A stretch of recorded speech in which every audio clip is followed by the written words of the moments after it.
रहीम अस्सलाम वालेकुम। Online classes में आज हमारा टॉपिक है inconsistent system, no non trivial solutions and जब आपके पास मैट्रिक्स का प्रॉपर सॉल्यूशन गिवन हो। अब अगर आपके पास कोई ना कोई ऑगमेंटेड मैट्रिक्स फॉर्म में गिवन हो, लेट्स से कि आपके पास सिस्टम ऑफ इक्वेशन जो है उसका ऑगमेंटेड मैट्रिक्स हो, वो होमोजीनियस भी हो सकता है, वो नॉन होमोजीनियस भी हो सकता है। आपने चेक करना हो कि इसका सिस्टम, इसका जो सोल्यूशन है वो एग्जिस्ट करता है, क्या इसका सोल्यूशन ट्रिवियल है, क्या इसका सोल्यूशन नॉन ट्रिवियल है, क्या इसका जो सोल्यूशन है वो इनकंसिस्टेंट है। तो केसेस हम डिफरेंट डिस्कस करेंगे क्वेश्चंस के थ्रू। तो हमारे पास पहला क्वेश्चन है 1 2 1 0 1 0 1 1 1 0 2 0 1 1 1। ये आपके पास क्वेश्चन है। हमने इसको क्या करना होता है, हमने इसको एक्लन फॉर्म में कन्वर्ट करना है। एक्लन फॉर्म में जैसे हम इसको कन्वर्ट करेंगे उसके बाद हम चेक करेंगे कि अगर आपके पास किस तरह की कंडीशन बनेगी तो सिस्टम इनकंसिस्टेंट होता है। ठीक है, इनकंसिस्टेंट का मतलब होता है कि इम्बैलेंस टाइप सिस्टम है जिसकी कोई सोल्यूशन वैल्यू एग्जिस्ट नहीं करती। तो हमारे पास ऑगमेंटेड मैट्रिक्स है, ए बी की फॉर्म में है क्योंकि इसकी राइट साइड है। अगर राइट साइड पे 0 0 0 होता तो हम इसको जस्ट ए लिख देते। ठीक है, ये है 1 2 1 0 2 1 1 1 0 0 1 1। ठीक है, इसके बाद हमने इसके ऊपर रो ऑपरेशन लगाने हैं। रो ऑपरेशन लगाने के बाद इसको एक्लन फॉर्म में कन्वर्ट करना है। फर्स्ट रो का फर्स्ट एलिमेंट 1, बाकी सारे 0। तो ये ऑलरेडी 1 है, इसको फिक्स रखते हैं। इधर ये ऑलरेडी 0 है, इसको भी फिक्स कर देते हैं। बीच में 0 बनाना है। 1 माइनस R2 में से R1 को माइनस करते हैं। 1 minus 1 0, 1 minus 2 minus 1, 0 minus 1 minus 1, 2 minus 0 2। ये आपके पास क्या आ गया, ये। अब नेक्स्ट होता है सेकेंड रो का सेकेंड एलिमेंट 1। अब आपके पास दो ऑप्शंस हैं कि आप इस पूरे को माइनस से मल्टीप्लाई कर दें या इन दोनों की जगह चेंज कर दें। तो मैं क्या कर रही हूँ, मैं इनको माइनस से मल्टीप्लाई कर रही हूँ।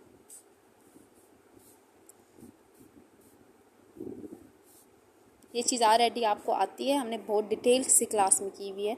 मैंने -R2 कर दिया। उसके बाद क्या करूँगी, इसके सेकेंड रो का सेकेंड एलिमेंट 1 और उसके नीचे सारे 0।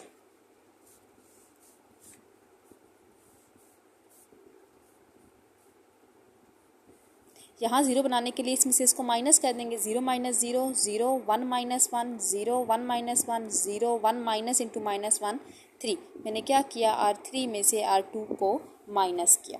अब अगर देखा जाए तो मेरे पास थर्ड रो का थर्ड एलिमेंट 1 होना चाहिए, जो नहीं है। ठीक है, उसके अकॉर्डिंग मेरी कंडीशन क्या होती है कि अगर मैं इधर से सोल्यूशन फाइंड कर एक्लन फॉर्म में तो ये कन्वर्ट हो गया। अगर मैं इसको देखूँ तो ये बनता है 0x1 + 0x2 + 0x3 = 3। तब ये चीज़ बनती है 0x1 0x2 0x3 = 3, मतलब 0 = 3। क्या ये चीज़ ठीक है? नो, 0 0 की इक्वल होता है, 3 की इक्वल नहीं होता। Hence the given system is inconsistent. ठीक है, इनकंसिस्टेंट कब होता है कि जब आपके पास वेरिएबल सारे 0 हो जाए, कोएफिशिएंट सारे 0 हो जाएं और सॉल्यूशन में कोई ना कोई वैल्यू आपके पास बच जाए। अब अगर 2-3 केसेस होते हैं। अब अगर ये सारे 0 हो जाता और इधर भी 0 आता, ये सारे वैल्यूज 0 होती, तो system has no non trivial solution. Inconsistent कब होता है कि जब वो इसके बराबर नहीं होता। ठीक है, मतलब आपके पास तो थोड़ा डिफरेंस आ जाता है। नेक्स्ट क्वेश्चन हमारे पास है। नेक्स्ट क्वेश्चन है 1 2 4 0 0 0 0 1 1 1 1 2 1 1 3 3। इसको एक्लन फॉर्म में कन्वर्ट करते हैं और चेक करते हैं कि ये आपके पास इसका सोल्यूशन किस तरह का है। ये वैसे हमारे पास किस तरह का सोल्यूशन है, ये हमारे पास होमोजीनियस सिस्टम में आप इक्वेशंस हैं, इन सेगमेंटेड मैट्रिक्स बनाया गया। आप इसको ए व बी लिख लें, सिर्फ ए लिख लें, कोई फ़र्क नहीं पड़ता। ठीक है, हो जाएगा 1 2 4 1 1 1 1 2 1 1 3 3 0 0 0 0। रो ऑपरेशन लगाते हैं। फर्स्ट रो का फर्स्ट एलिमेंट 1, बाकी सारे 0। R2 minus R1, R3 minus R1, R4 minus R1। ठीक है, जैसे हम नॉर्मली एक्लन फॉर्म में कन्वर्ट करते हैं। तो यहाँ जो है R2 माइनस R1, पहली रो एज इट इज़ फिक्स कर दी। ठीक है, 1 minus 1 0, 1 minus 2 minus 1, 1 minus 4 minus 3, 0 minus 0 0। फिर 1 minus 1 0, 2 minus 2 0, 1 minus 4 minus 3 0, 1 minus 1 0, 3 minus 2 1 +1, 3 minus 4 -1 और 0। मैंने क्या किया, R2 में से भी R1 को माइनस किया, R3 में से भी R1 को माइनस किया और R4 में से भी R1 को माइनस किया। रो ऑपरेशन आपके पास बन जाएगा 1 2 4 0। नेक्स्ट होता है सेकेंड रो का सेकेंड एलिमेंट 1 होना चाहिए। आपके पास ऑप्शंस हैं कि इसको माइनस से मल्टीप्लाई करते हैं या इन दोनों की जगह चेंज करते हैं।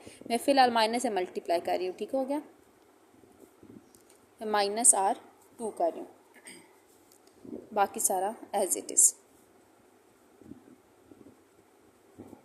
नेक्स्ट हमें होता है सेकेंड रो का सेकेंड एलिमेंट 1 और नीचे सारे जीरो। ये ऑलरेडी ज़ीरो है, यहाँ ज़ीरो बनाना है, इसमें से इसको माइनस कर देते हैं।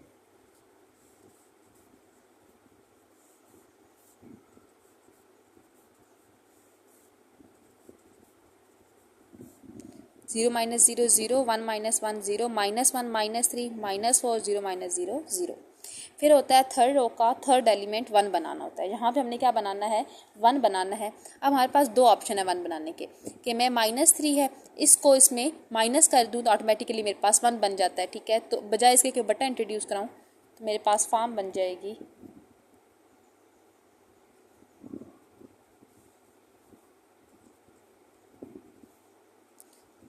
-3 माइनस इंटू -4 +1 0 0 0 -4 0। फिर होता है तीसरी रो का तीसरा एलिमेंट 1 और उसके नीचे सारे ज़ीरो। इसमें से इसको 4 से मल्टीप्लाई करके इसमें ऐड कर दूंगी, जगह 0 0 1 0 0 माइनस 0 0 0 -4 +4 0 0। मैंने यहाँ पे क्या किया, मैंने R3 -R4 किया और यहाँ पे मैंने R4 -4R3 किया, ठीक हो गया। अब देखें तो यहाँ से हमारे पास क्या बनता है, दो तरह के सोल्यूशन होते हैं। ट्रिवियल सोल्यूशन जिसमें वेरिएबल जो हों वो सारी इक्वल्स टू ज़ीरो हों, उसमें हम उसके वेरिएबल के जो सोल्यूशंस हैं, ठीक है, उसको हम बोलते हैं कि वो हमारे पास ट्रिवियल है। और अगर अदर देन ज़ीरो सोल्यूशन हो, तो हम उसको बोलते हैं कि वो नॉन ट्रिवियल है। अब अगर देखा जाए तो यहाँ से बनता है 0x1 0x2 0x3 equals to 0। चलिए जी 0 इक्वल्स टू 0, मतलब सिस्टम इनकन्सिस्टेंट तो नहीं है। 0x1 0x2 x3 equals to 0, तो यहाँ से क्या आया x3 इक्वल्स टू 0। यहाँ से आ जाएगा x2 + 3x3 equals to 0। x3 0 है तो x2 भी 0 हो जाएगा, यहाँ से x1 भी 0। देखिए अब सिस्टम जो है वो आपके पास कैसा है, नॉन ट्रिवियल, मतलब नॉन ट्रिवियल सोल्यूशन नहीं देता, क्योंकि ज़ीरो के अलावा जो सोल्यूशंस होते हैं उनको हम नॉन ट्रिवियल बोलते हैं। तो अगर इस तरह की कंडीशन हमारे पास आ जाए तो हम बोलते हैं hence the system has no non trivial solution. इस तरह से एक और क्वेश्चन हमारे पास है, +2 -1 3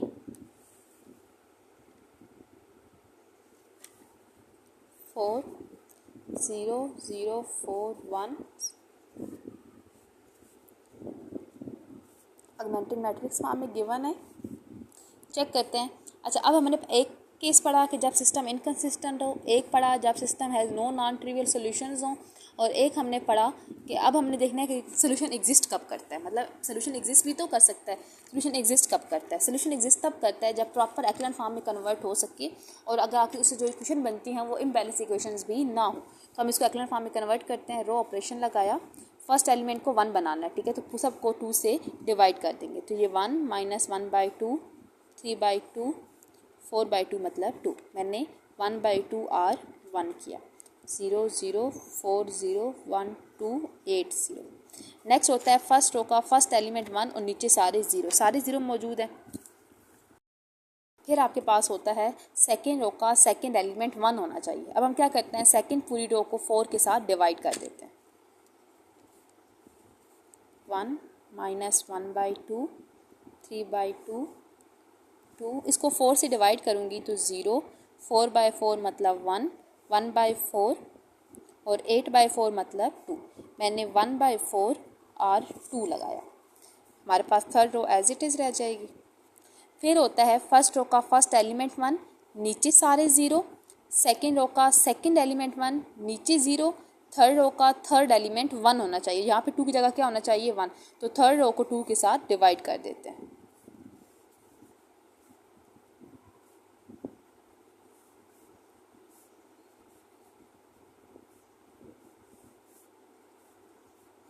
2 के साथ डिवाइड करूँगी तो 1 और 0/2 मतलब 2, मतलब 1/2 और 3 किया। अब देखें एक्लन फॉर्म में कन्वर्ट हो गया, हमारा सिस्टम एक्लन फॉर्म में कन्वर्ट हो गया, एक्लन फॉर्म में कन्वर्ट हो गया। और अगर हम इसको पढ़ें तो ये बनता है x1 equals x3 equals to 0, ठीक है, x3 0 हो सकता है। यहाँ पे हो जाएगा x2 plus 1/4 x3 equals to 2, x3 0 है तो x2 इक्वल्स टू 2 हो जाएगा। x1 माइनस 1/2 x, मतलब आपके पास आंसर प्रॉपर सोल्यूशन एग्जिस्ट करते हैं, ठीक है। तो हमारे पास यहाँ से क्या आ जाएगा, हमने कहा था कि एक्लन फॉर्म में हो तो हम रिवर्स ऑर्डर में आंसर लिखना स्टार्ट करते हैं। तो पहले x3 इक्वल्स टू 0, सेकेंड हो जाएगा x2 plus 1/4 x3 equals to 2, x2 plus 1/4 x3 की जगह 0 इक्वल्स टू 2, हो जाएगा x2 plus 0 equals to 2, x2 equals to 2।